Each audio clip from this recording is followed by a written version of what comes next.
Jeff, how are you? Hi, Ron. I love that image of you sitting, right underneath the El Friendo there. That's a pretty cool, striking image.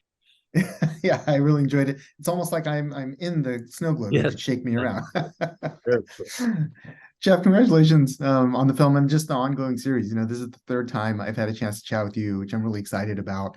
Um, the last few times I've asked you how the reaction has been. I know it's been through the pandemic and all that. It's been a little tough for you to get some feedback. Have you had a chance now to get some more feedback on how these films are being appreciated by broader audiences? Yeah, it's what's really funny is that today I was eager to have these talks because I haven't met anybody who's seen the movies. So anybody that says that they like them is really exciting for me.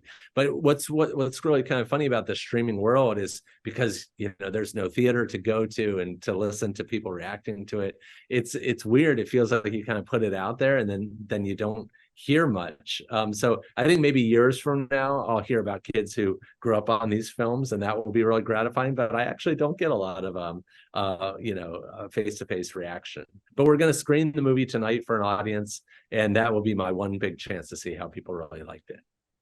Oh, that's great to hear. And yeah, like I said, these films started coming out on Disney Plus during the pandemic, and it's been a little bit isolating. But I'm glad that you're able to get that audience feedback because I think it has been really well received. And this is the third film on Disney Plus, but your sixth book. How much Yeah.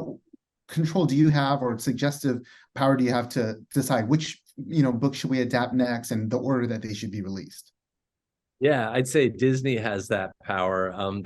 We were actually working on another movie, and then they said, "Hey, let's do a Christmas special." They decided pretty late in the game, and we rolled with it, and we got it out on time. But I feel that their instincts were right. They wanted to put this film out in the world at this time, and it feels like the right move. So I don't have a lot of power there, but I understand why they'd want to make this movie now. Yeah, I'm glad they did because I think I love Christmas stories. So this is obviously about Christmas traditions and a blizzard during that time. What's some of your favorite personal Christmas traditions?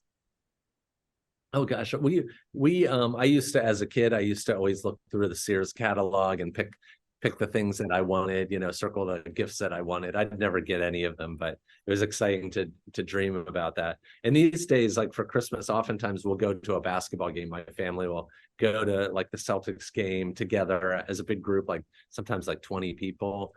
So that's really fun. That's one of our new traditions. Oh, I love that, Jeff. You're dating yourself with the Sears catalog there. I think what was interesting about this story is pretty intense. It's exciting. There's a lot going on. And do you give it?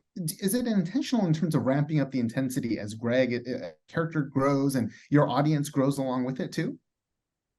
Yeah, I think it's more about the story. I think is that we wanted to do a Christmas story, but with an edge to it. And Greg is basically like a fugitive through this movie. He's kind of he's on the lam. He's trying to cover up his crimes, and he's in trouble. He's in big trouble. So that's a very Wimpy Kid Christmas story. It's a Christmas story, but it definitely has that flavor of being a Wimpy Kid affair.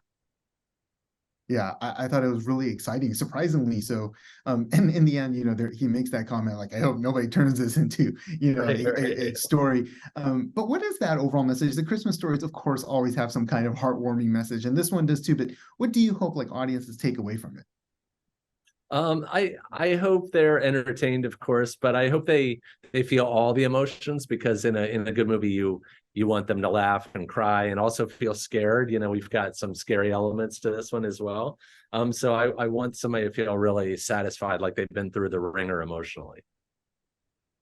Yeah, I think that definitely comes across. I felt the ringer coming Good. through. And I think the timing of this, like we talked about, is kind of interesting because you obviously wrote this story a while ago, but he's trapped, and we all just went through that.